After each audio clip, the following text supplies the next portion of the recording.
世事變改，還是越來越愛，為你所以在期待。花開花落，至少這一季，被甜蜜蓋過了傷害。返嚟啦！嚟返嚟啦！我們這一家超和花家之醋糖蜜語。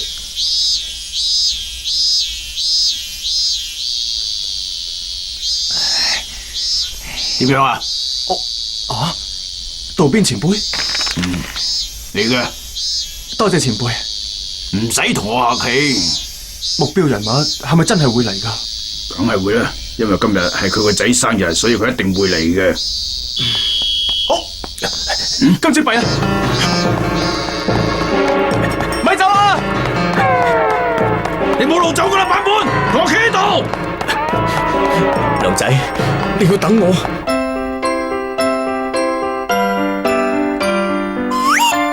悲傷的生日禮物。今日天氣好好啊！哎呀，個爐又壞咗啦！花老爺，停手啊！停手啊！唔好搞個爐啊！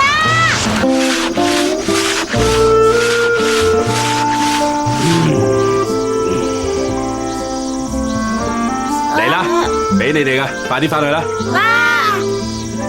好多謝你啊，叔叔。大家唔翻去啦，我等你啊。版本森林犯嘅案件時效只係到今日，係，哦，一定要喺今日之內捉到佢。佢一定係匿埋喺呢度附近嘅。歡迎光臨啊！我哋翻嚟啦。你翻嚟啦，啲點心放喺雪櫃度啊！食完之後快啲去沖涼啦。係。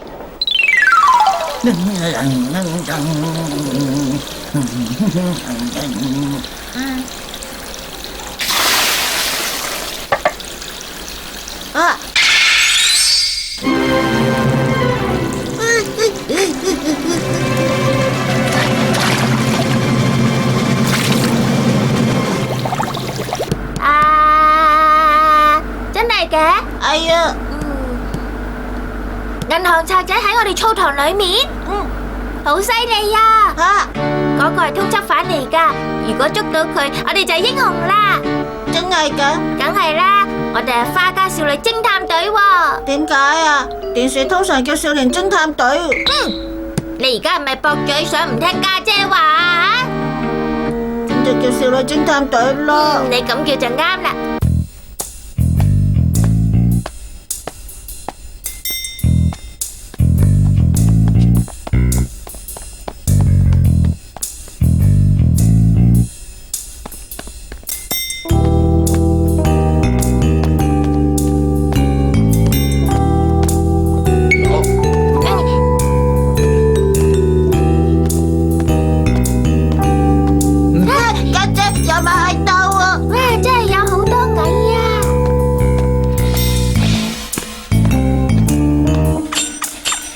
多謝幫襯啦！哇！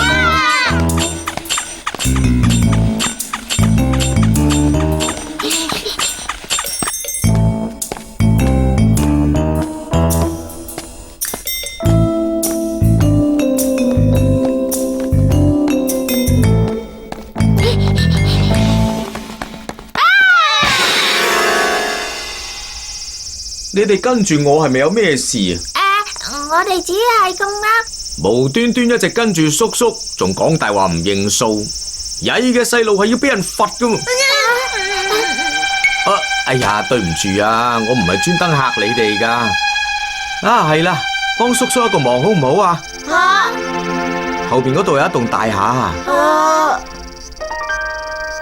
二樓有戶人家姓坂本嘅，幫我攞呢樣嘢俾一個叫做梁紅嘅細路啊！唔該你哋啊！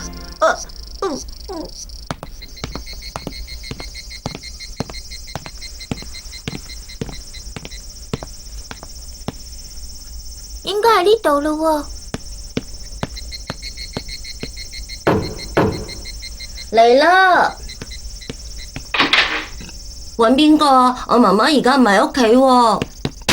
嗱，俾你噶，有個叔叔叫我哋交呢樣嘢俾梁紅啊。吓？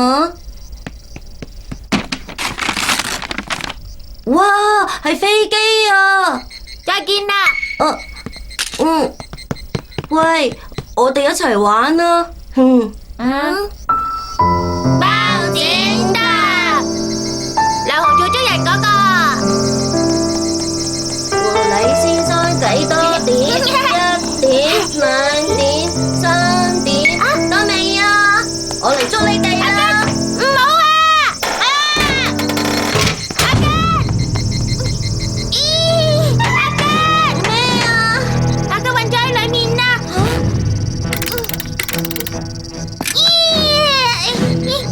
阿根，你快啲搵人幫手啦！快啲啦！行開啲啊！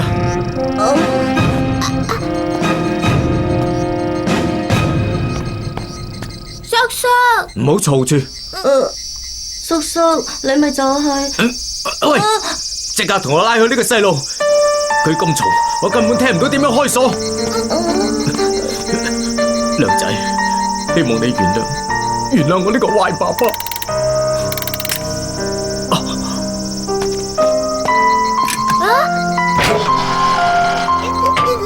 阿根，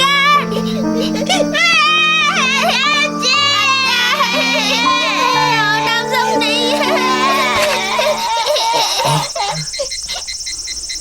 道邊先生，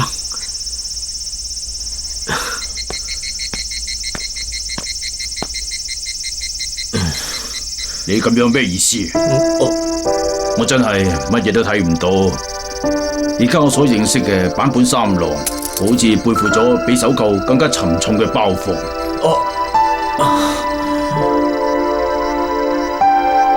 你記住要重新做人啊！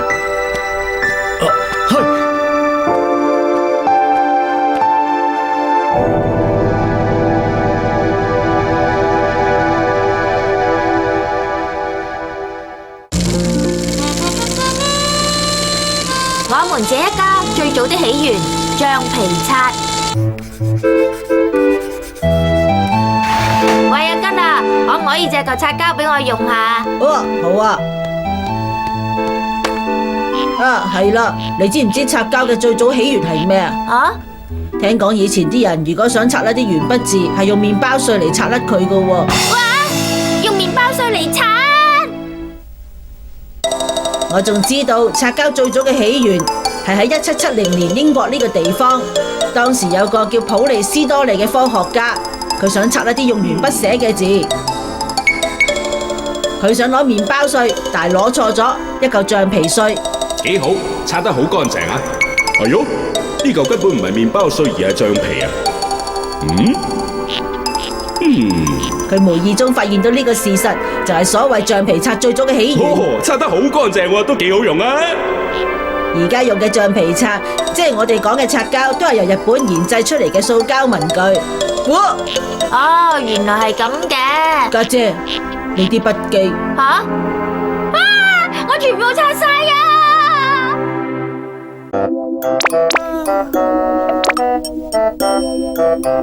點解對眼澀澀地？係咪尋晚夜瞓呢？巴斯拉，有冇眼藥水啊？有喺度，你等陣啊！部記錄放喺呢度嘅，搵到啦！嗱，攞去慢慢滴啦。哦，唔該晒。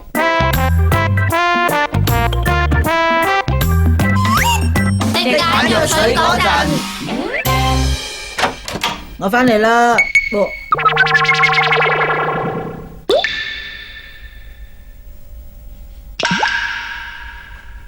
哇！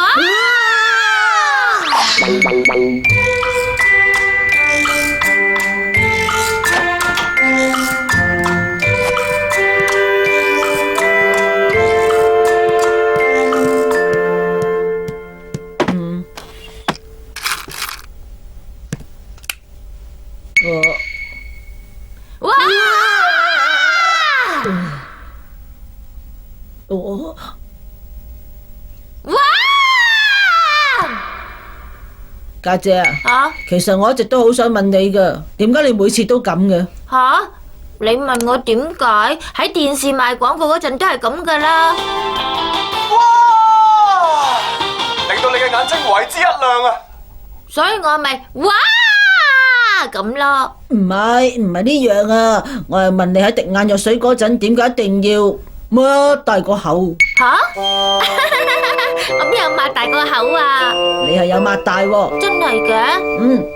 如果你唔信，再滴多次睇下。滴多次咯。啊？真係喎？點解會擘開嘅？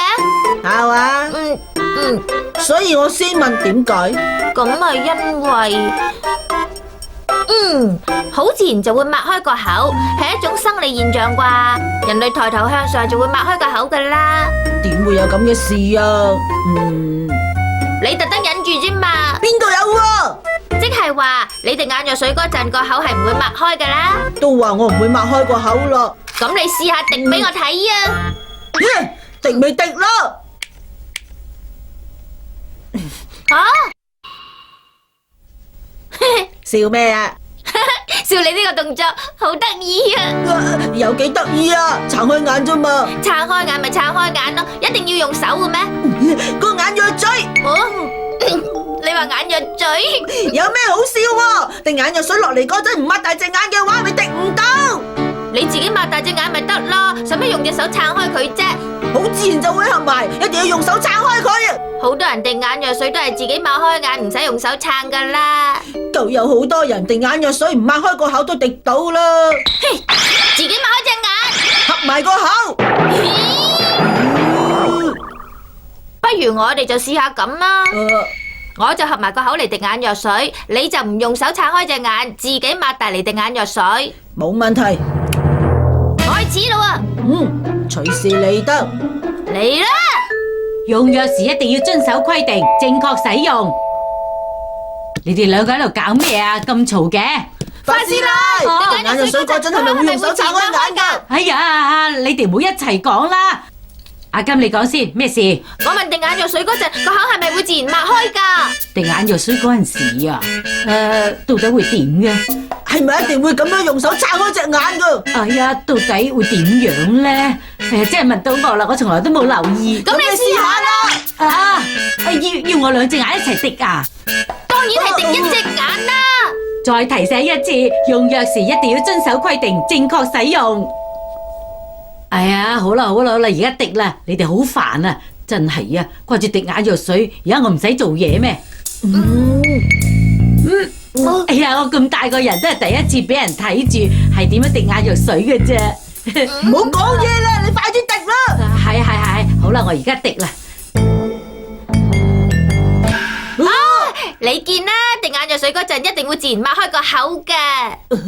冇錯係，點解會咁嘅？個口自然會擘開嘅。點啊？你認輸啦嘛？真係咁咩？唔擘開個口都滴到噶啦！呢層我都唔知點解，係咪啊？就係咯。我翻嚟啦。花生啊，你喺滴眼藥水嘅時候，我要睇棒球。兩陣出局啦，總教練終於企起身，係咪想代打呢？點啊？你話眼藥水咩話？我係話滴眼藥水嗰陣個口係咪會自然擘開㗎？個口點解要擘開啊？真係唔會，咁你示範一次啊！而家要我示範，真係啱啱放工翻嚟，做乜要我示範滴眼藥水噃？落嚟啦，係。睇到未啊？滴眼藥水都冇睇，傻！哎呀，花老爺啊！我買咗件新外套啊，放咗喺第二個櫃桶度啊。佢有擘開個口喎，佢有用手撐開隻眼啊！咁點啊？到底點解釋先啱啊？會唔會係滴眼藥水嘅方式都有遺傳嘅咧？邊有可能？又係喎！等陣更加精彩，一陣間之後仲有好嘢睇啊！歡迎收睇《花家客人教室》，日本飲食美食大對決。今日嘅簡單美食係蝦茶飯。材料係4人份量，請預先準備好以下嘅材料先啦。咁咁我哋開始噶啦。首先係將350cc 嘅綠茶同1小茶匙嘅鹽攪勻之後，等佢攤凍，再將煮過嘅油豆腐全部切開一半，然後再切成條狀，再將2粒米同埋油豆腐放入電飯煲，咁就得噶啦。哆來咪發嗦，跟住再將啲超好味嘅蝦米放落個煲度，然後將350cc 嘅綠茶倒埋落去。呢一個份量同平時煮飯嗰陣時嘅份量係一樣嘅。跟住照翻平時煮飯嘅程序，等飯熟咗之後，就將佢滗落個碗度，然後撒啲蔥粒喺面，咁就完成噶啦。和聲美食令人好驚喜嘅，呢一味白飯配綠茶嘅美食，大家一定要試下。